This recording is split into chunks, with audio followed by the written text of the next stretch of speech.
Is there a way I can fast track my critical risk management implementation? The answer to that in some of the works that we've done is yes and no. So there are some elements you could potentially fast track, but you can't shortcut, in my view, to end up with a quality outcome. So I'm going to walk through a scenario of a traditional way and then potentially a way that you can fast track a component of the critical risk management framework. So across the top here in the black is the standard steps that we go through to implement a critical risk management framework. And this doesn't matter if you're doing it for the first time or for the 50th time. It generically follows the same processes. So we do the broad brush risk assessment, which identifies the critical risks. Then for each critical risk, we would then complete a bow tie analysis or some other bespoke risk assessment for that critical risk. We know from the bow tie, it will then produce the critical control or critical controls for that risk. For each critical control, we have a performance standard where we define the required performance of the control, and we'd map out the design of the critical control verification strategies. And then at the end, well, it's not the end, after that, then we go and verify the critical controls performance out in the field or within the systems. And if we were going end to end, generically, this might be a 2-year journey. Each stage in of itself liberates work, learnings, and system updates that are required. And most organisations go on a staged approach. So one of the common questions, and it's a fair question, is, okay, well, if I'm here right now, how can I get to the point where I'm out in the field and not have to wait 2 years? And it's a really good question. And therefore, there are some ways, and I'll map out one way we could do this. And that's what represented here, where we can go, represented by this blue line here, where we can go from a broad brush risk assessment, where we know what our critical risks are, to this world of generic critical control verification checklists that we can then use to go out in the field and start executing and performing critical control verifications. So I'll talk a little bit about this. So first of all, we need to have done the broad brush risk assessment to know what are our true critical risks. Although, if we're brutally honest, potentially you could even move this stage over here, because coming into a business, if it's a standing mining environment, we probably already know 80% of the critical risks, and we could probably even start over here. So what a critical control verification, a generic one, could look like, or some ones that we've done, is, say, for example, we'll take what's the critical risk? So in this scenario, it's, for example, falling from height, and then we will assign it the generic industry level critical controls.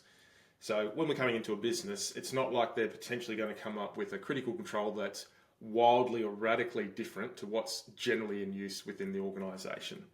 So we might then go to our library, our Impress library, or whatever the library might be, and we'll pull out, let's say, 4 or 5 generic critical controls. And for each of them, we'll have some generic questions that we'd ask of that control. So in this scenario here, we've got, for example, falling from height. One of the critical controls could be fit for purpose equipment. And then we might have 3 or 4 generic questions about how do we ensure we have fit for purpose equipment. Here we might have, the workers wearing harnesses and they're all attached. Then there could be some verification strategies around that, and so on and so on. So we then have this 1-pager or 2-pager, depending what it looks like, for each critical risk that we can then pick up, assign, and execute. And so we know, for example, they are primarily frontline worker based and activity based. Certainly for a business that hasn't started on this journey, we're just like, well, how can we plug the holes first? Most of the holes will be realised at the area of exposure. So generally in-field observation, interview-based things out in the field, frontline worker focused, the generic questions from a generic critical control list, and my unscientific pass on this is probably about 80%. So 80% of the critical controls will cover 80% of the scenarios. Same with 80% of the generic questions will cover 80% of the critical control failure modes and things like that. So by doing that, we can create these things very quickly and be starting the critical control verification program and process very, very quickly. So there's some pros and cons with doing this, as you would expect. So one, obviously a very big pro is we don't need to wait 2 years to get to that point of doing some verifications. It could be 2 weeks depending on the organisation's capacity. So 2 weeks instead of 2 years, saving lots of time and effort in the short term to get out and check these things. 80% of scenario coverage, so obviously it's not going to cover everything, but there's probably 80% confidence that we're doing these things. We're 80% better off than having nothing in place. And certainly easy to implement, essentially point and shoot. So I don't need to do a lot of training to give someone a checklist, just go out and do this checklist, and it's either yes, no, pass, fail, and then we do some actions as a result of that. So that's the positives. Obviously there's some cons or some negatives to that. It's not going to cover all of the scenarios. And that's why we need to go through this detailed process to really unpack the local context, the business context, all the different scenarios to hone in what are the true critical controls, what are the true scenarios and the highest risk scenarios we want to be dealing with. Generic controls and generic verifications.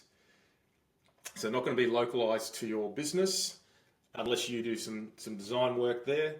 Just don't have that time. Well, you could put the time in, but that's not how they're designed to do. It doesn't focus on system issues. So like we said, we're focusing on the front line, what's the area of exposure, and that's what the nature of these are. Verification should also, or ideally, focus on the system level areas and the systems that support these critical controls. We want to get that right. So for example, it could be the maintenance system, the maintenance strategies, could be procurement, it could be our training and competency process. So really looking in those areas, because we know if those systems are deficient, they can liberate many pathways or areas of exposure. Can build complacency. So I've seen this. Okay, well, we've done this. We've got it in place. Hey, we're going to be pretty good because we've got these generic things. And strategic work still are required. So if you get to this point, it's not like, hey, I've done this critical risk management framework in 2 weeks instead of 2 years. No, you've just bought yourself some time to de-risk yourself while you need to do this design work. So nothing can, this is what I was saying at the start, in my personal view, nothing can shortcut these steps that you need to do. Yes, there's some libraries that can help make the time go shorter. We don't want to start a bow tie with a blank sheet of paper, but we really need to do the work to what's local to your business to work out those local critical controls, the best critical controls for your business, and therefore well-designed performance standards. So that's another thing which isn't a negative, but the performance standards criteria of performance standard has lots of criteria.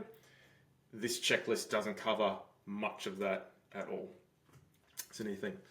So still got to do strategic works, and then there'll come a point in time where you then need to work out, when we start to turn these things on, we have to then turn these things off, so not confusing the game. And obviously, the sooner we can turn on one of those, so let's say if then I had a falling from height, I would then have specific critical control verification checklists just for fit for purpose equipment. That'll be a separate document, separate verification, separate frequency, go off and do that.